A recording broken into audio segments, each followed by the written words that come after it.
यह ना तो समुद्र की महिमा की वर्णन की गई है, ना पत्थरों का गुण है और न वानरों की ही कोई करामात है। श्री रघुवीर के प्रताप से पत्थर भी समुद्र पर तैर गए। ऐसे श्री राम जी को छोड़कर जो किसी दूसरे स्वामी को जाकर बसते हैं, वो निश्चय ही मंदबुद्धि हैं। नरनील ने सेतु बांधकर उसे बहुत मजबूत बनाया। देखने पर वह कृपा निधान श्री राम जी के मन को बहुत ही अच्छा लगा। सेना चली जिसका कुछ वर्णन नहीं हो सकता। योद्धा वानरों के समुदाय गरज रहे हैं। कृपालु श्री रघुनाथ जी सेतु बंध के तट पर चढ़कर समुद्र का विस्तार देखने लगे। करुणा कंद, करुणा के मूल प्रभु के दर्शन के लिए सब जलचरों के समूह प्रकट हो गए, अर्थात जल के ऊपर निकल आए। बहुत तरह के मगर, नाग अर्थात घड़ियाल, मच्छ और सर्प थे, जिनके 100 योजन के बहुत बड़े विशाल शरीर थे। कुछ ऐसे भी जंतु थे जो उनको भी खा जाए। किसी किसी के डर से तो वे भी डर रहे थे। वे सब वैर विरोध भूलकर प्रभु के दर्शन कर रहे हैं, हटाने से भी नहीं हटते। सबके मन हर्षित हैं, सब सुखी हो गए। उनकी आड़ के कारण जल नहीं दिखाई पड़ता। वे सब भगवान का रूप देखकर आनंद और प्रेम में मग्न हो गए। प्रभु श्री रामचंद्र जी की आज्ञा पाकर सेना चली। वानर सेना की विपुलता, अत्यधिक संख्या को कौन कह सकता है। सेतु बंध पर बड़ी भीड़ हो गई। इससे कुछ वानर आकाश मार्ग से उड़ने लगे और दूसरे कितने ही जलचर जीवों पर चढ़ चढ़कर पार जा रहे हैं। कृपालु रघुनाथ जी दोनों भाई ऐसा कौतुक देखकर हंसते हुए चले। श्री रघुवीर सेना सहित समुद्र के पार हो गए। वानरों और उनके सेनापतियों की भीड़ कहीं नहीं जा सकती। प्रभु ने समुद्र पार डेरा डाला और सब वानरों को आज्ञा दी कि तुम जाकर सुंदर फल फूल खाओ।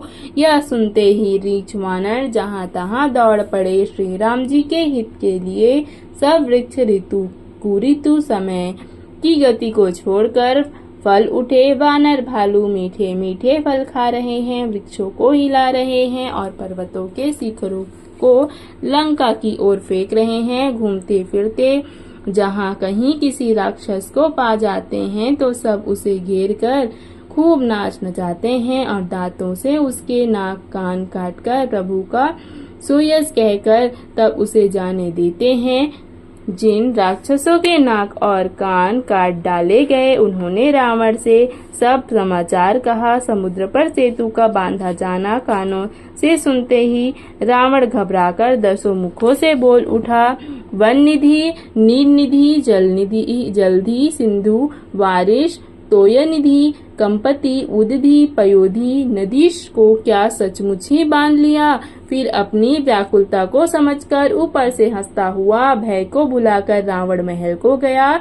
जब मंदोदरी ने सुना कि प्रभु श्री राम जी आ गए हैं और उन्होंने खेल में ही समुद्र को बंधवा लिया है, तब वह हाथ पकड़कर पति को अपने महल में लाकर परम मनोहर वाणी बोली। चरणों में सिर झुकाकर उसने अपना आंचल पसारा और कहा, हे प्रियतम, क्रोध त्याग कर मेरा वचन सुनिए। हे नाथ, वैर उसी के साथ करना चाहिए जिससे बुद्धि और बल के द्वारा जीत सके। आप में और श्री रघुनाथ जी में निश्चय ही कैसा अंतर है, जैसा जुगनू और सूर्य में।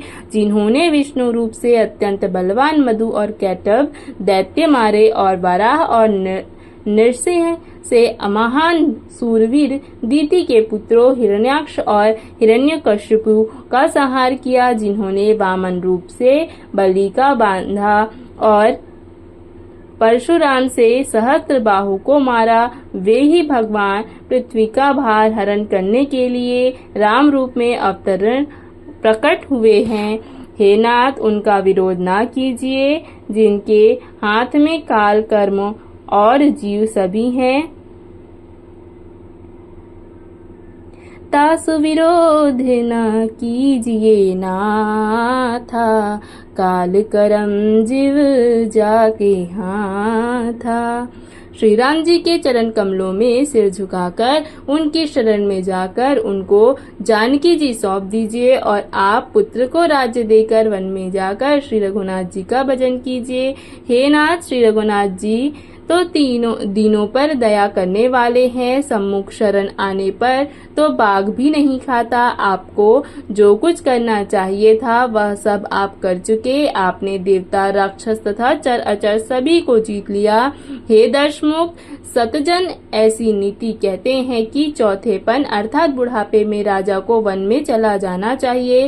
हे स्वामी, वहाँ वन में आप उनका भजन कीजिए जो सृष्टि के रचने वाले, पालने वाले और संहार करने वाले हैं।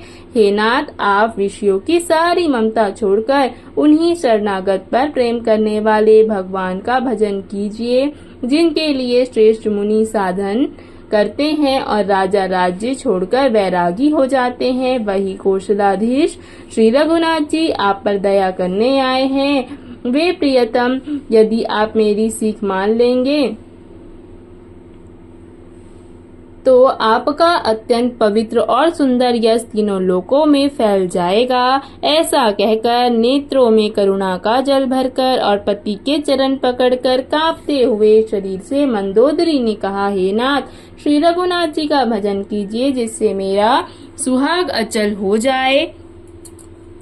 तब रावण ने मंदोदरी को उठाया और वह दुष्ट उससे अपनी प्रभुता कहने लगा। हे प्रिय, सुन, तूने व्यर्थ ही भय मान रखा है। बता तो जगत में मेरे समान योद्धा है कौन? वरुण, कुबेर, पवन, यमराज आदि सभी दिक्पालों को तथा काल को भी मैंने अपनी भुजाओं के बल से जीत रखा है। देवता, दानव और मनुष्य सभी मेरे वश में है। फिर तुझको यह भय किस प्रकार या किस कारण उत्पन्न हो गया? मंदोदरी ने उसे बहुत तरह से समझा कर कहा, किंतु रावण ने उसकी एक बात भी न सुनी और वह सभा में जाकर बैठ गया। मंदोदरी ने हृदय में ऐसा जान लिया कि काल के वश में होने से पति को अभिमान हो गया है। सभा में आकर उसने मंत्रियों से पूछा कि शत्रु के साथ किस प्रकार से युद्ध करना होगा। मंत्री कहने लगे, हे राक्षसों के नाथ, हे प्रभु, सुनिए, आप बार बार क्या पूछते हैं? कहिए तो कौन सा बड़ा भय है जिसका विचार किया जाए? भय की बात ही क्या है? मनुष्य और वानर, भालू तो हमारे भोजन की सामग्री है। कानों से सबके वचन सुनकर रावण का पुत्र प्रहस्त हाथ जोड़कर कहने लगा, हे प्रभु, नीति के विरुद्ध कुछ भी नहीं करना चाहिए। मंत्रियों में बहुत थोड़ी बुद्धि है।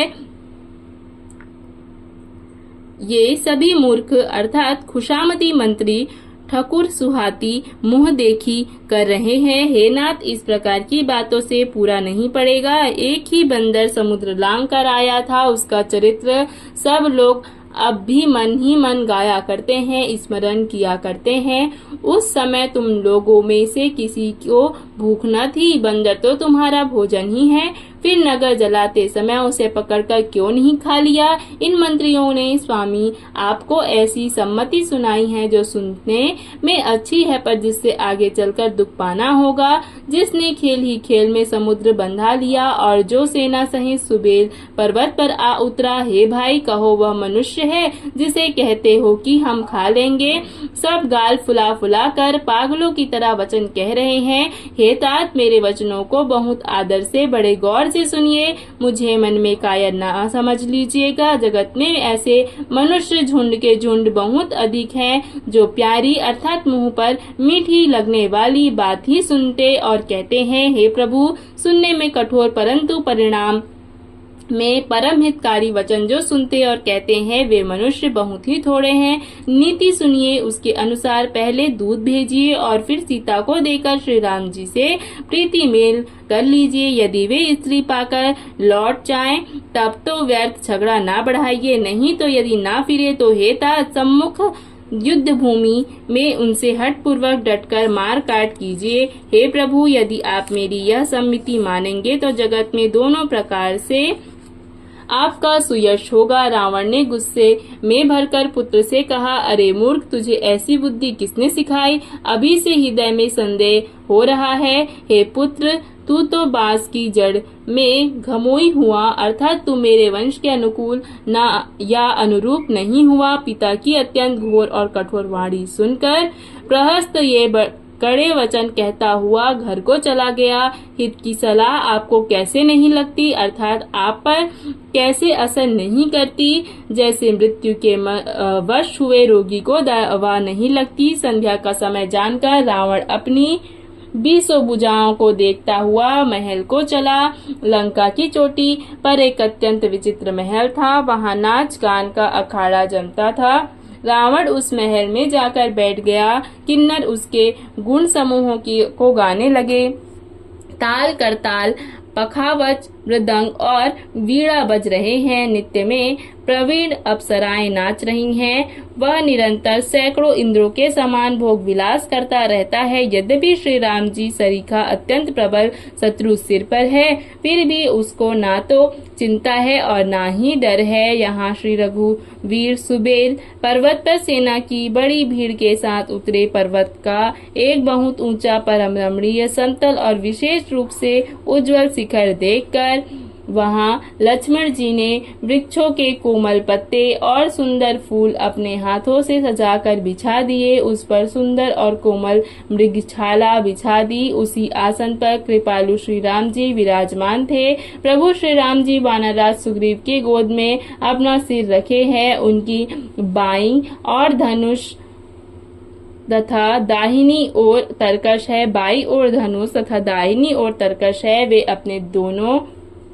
करकमलों से बाढ़ सुधार रहे हैं। विभीषण जी कानों से लगकर सलाह कर रहे हैं। परम भाग्यशाली अंगद और हनुमान अनेक प्रकार से प्रभु के चरण कमलों को दबा रहे हैं। लक्ष्मण जी कमर में तरकस कसे और हाथों में धनुष बाण लिए वीरासन से प्रभु के पीछे सुशोभित हैं। इस प्रकार कृपा रूप सौंदर्य और गुणों के धाम श्री राम जी विराजमान है। वे मनुष्य धन्य हैं जो सदा इस ध्यान में लौ लगाए रहते हैं।